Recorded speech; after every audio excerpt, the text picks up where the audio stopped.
Jake, what are we doing? We're gonna check out this thermostat here.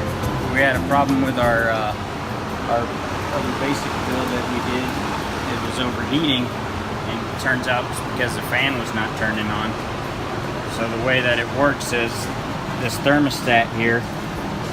This thermostat naturally gets continuity, 1 ohm. That's basically just the resistance of the cables, but that's basic continuity through the thermostat. So normally you get that, and that turns the fan off right away. That way the fan's not running when it's not necessary. So once you get up to a certain temperature, about 180, 190, this should open the circuit, and that's what will turn your fan on. So what we're gonna do is we're gonna use the heat gun to get it up to the proper temperature, and we can watch the multimeter. Once we get around 180 degrees, I got the temperature reader here.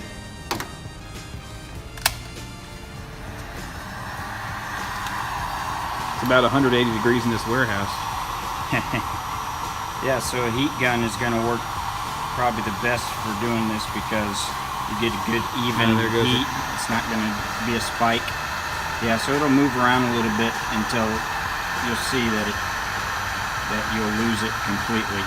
Because if you're getting a partial, like the bad one that I tested before, you'll get a partial, and it was like something 500 million ohms. If you get that, that tells you your switch is bad.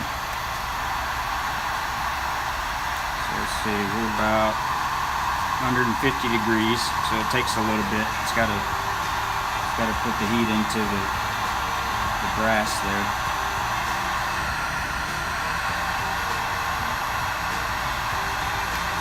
Yep, there it goes.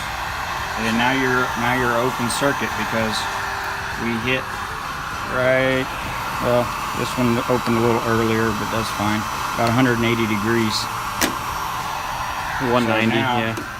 When I take this away, it won't take long for it to come down in temperature.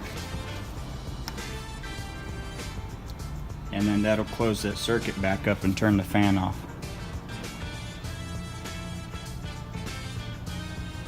All right. There we go. There it is. That's cool. Yep. Neat.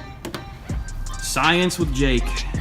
I hope you guys enjoyed it. I'm not Bill Nye, but he's a tank mechanic, man.